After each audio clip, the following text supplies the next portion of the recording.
So my 41 to 50. And as I think about that time period, I think about a lot of projects that I started and really tried to and was able to accomplish. So during that time, I started kind of developing these year-long projects for myself. The first was at 40. I wrote a book, my first book. I took the year to off of watching TV, and I said I'm not going to cut my hair, and I'm just going to focus on writing during that year, and was able to finish a book during that time. I also started a project and when I resigned from my role in higher ed, I was able to create this year-long project I called 12 Months to Live. I was around 43, I think.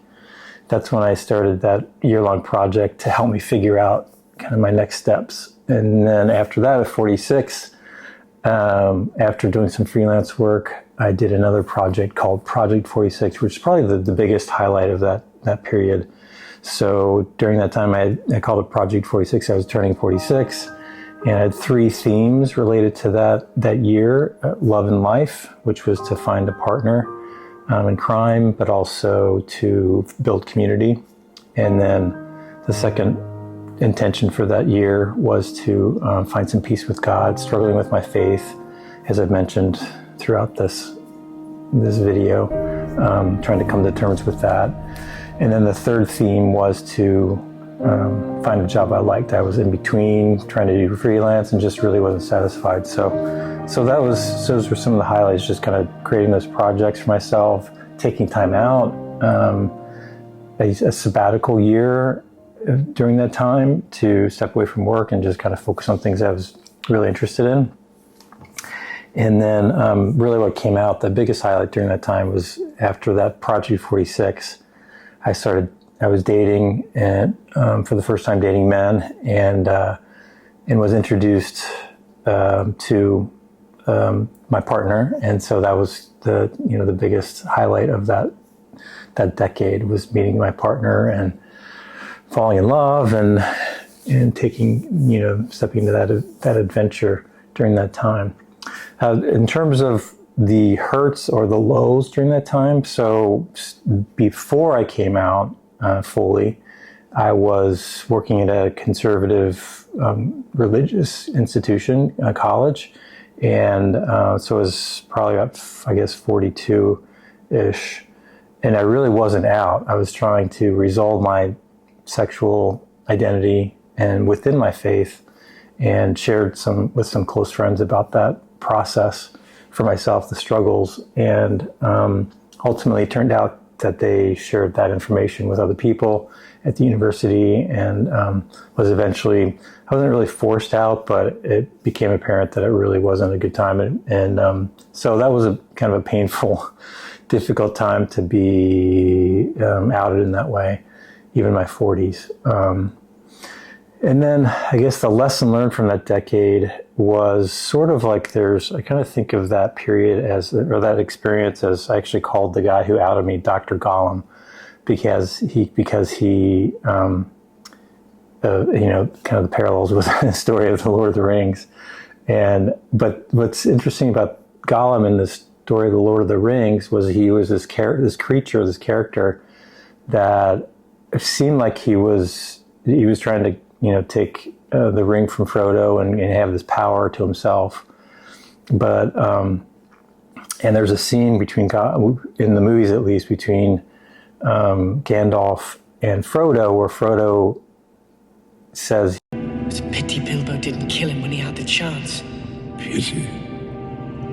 It was pity that stayed Bilbo's hand. Many that live deserve death, and some that die deserve life. Can you give it to them, Frodo? Do not be too eager to deal out death and judgment. Even the very wise can see all ends. My heart tells me that Gollum has some part to play yet, for good or ill, before this is over. The pity of Bilbo may rule the fate of men. I relate that to my own life, that there are some people in my life or in our lives that can seem like Gollum characters that are just kind of set against us or trying to thwart what we're doing. But ultimately, they may be used for good in our life. And that's kind of what happened with my Gollum character. He outed me. He got me to resign from my role. And at the time, it was very painful and hurtful. But it also opened up new doors and to the door really to me accepting myself fully and my identity. And so I'm grateful for that, even though it was kind of a very hurtful, low point in my life. It turned out for good and brought me to where I am today. So that was my lesson for the highs, hurts, and some lessons learned from my 40s.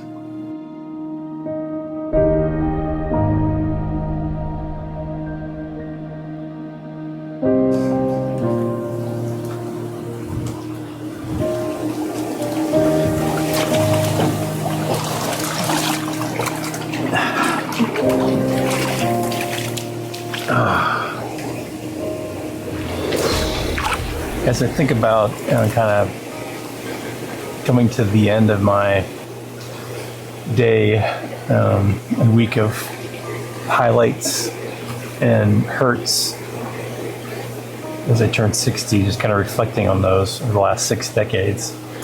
I think of my 50s is kind of the phrase that comes to mind is just settling into who I am and becoming more comfortable with that. I know it's taken me quite a while. And maybe I'm just a slow learner. It's taken me longer than most people to just accept my identity as a gay man and to really lean into that, enjoy that. It's taken a while, but that's what's happened in my 50s. And I hope that continues to just, I guess, increase. I think there's some areas I still need to grow and learn and accept. So that's one thing, is just settling into who I am, both in my identity, but also my relationships, my work, my purpose, what I'm kind of meant to do. All that's kind of felt like it has been gelling in my 50s, even through some tragedy, being laid off, in my mid 40s and more mid 50s, and then not really knowing what I was going to do, and then finding my way again. So those are some highlights, just kind of owning who I am, accepting it, and loving it more. So those are just some of the highlights as I think about my 50s. And then in terms of the lows or the hurts during this time, I think the common theme that's coming up quite a bit is relationships. So not only in grief, so not only losing my brother in my 50s, he died young, died at 62, suddenly, and then my mom just this last summer at 92. So that's definitely, been a big part of my 50s, and people who have been instrumental in influencing me.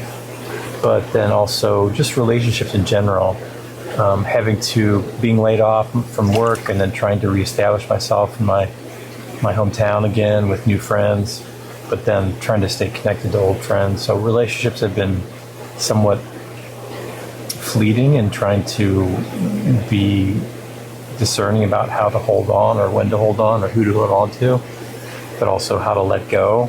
And then, and so that's something that continues to be a challenge, I think, for as I get older. I know I have a core group of good friends, but find myself at times wanting more still, wanting kind of closer ties with people. So it's been a bit of a challenge during this time, so some hurts. And kind of the final lesson learned during this time is that we can find greater peace and greater joy And even that is fleeting, and being mindful of that, which leads to getting kind of better perspective of living more in the present, and becoming more mindful of every moment. And that's not always easy, obviously, but something I'm learning, something I want to grow in, and it's been a highlight in terms of lessons learned for this decade of becoming better at that, getting better at that, and also so the life we hear often, I think often, is life's fleeting, especially looking back at 60 on the last 6 decades, how fleeting, how quickly it goes by. That's and to appreciate, to not try not to take things for granted, to be grateful. That's a practice and a skill, and something I want to continue to grow into. My mom in her 90s, I think it was probably on her deathbed, one of the things she said to me late in her life often, and reminded me of when she was on her deathbed, was she wished she would have been more grateful during the times she could do stuff. So in her 40s and 50s and even 60s, she was traveling and playing golf, and she remembers in her 80s like not really being aware of all that she could do in her 40s, 50s, 60s, and 70s, and then she lost those abilities, and she wasn't, didn't appreciate when she had those. So that's words of wisdom to me, and I'm reminding myself of that and sharing that with you all. There's no time like the present to be in the moment, to be in the present. And if we can't do it now, regardless of our circumstances, we may never do it. So just for me right now, I'm in this hot tub with this beautiful scenery, overlooking the ocean. Taking time just to soak it in and remember these things, these highlights and hurts from my years. So those are my words of wisdom as I go through this tunnel of turning 60 in the next year, next 10 years, next hopefully 30, maybe even 40 years, of setting the stage for what's to come, and really looking forward to that.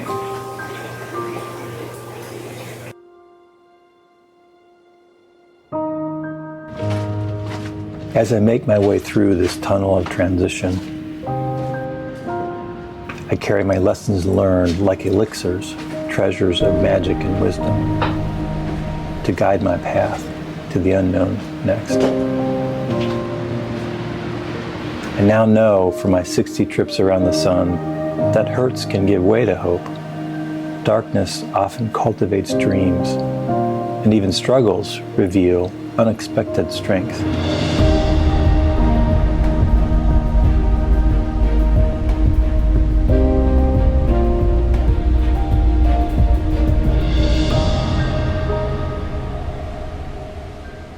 I know that good times and golems and guides are a part of the journey, fleeting,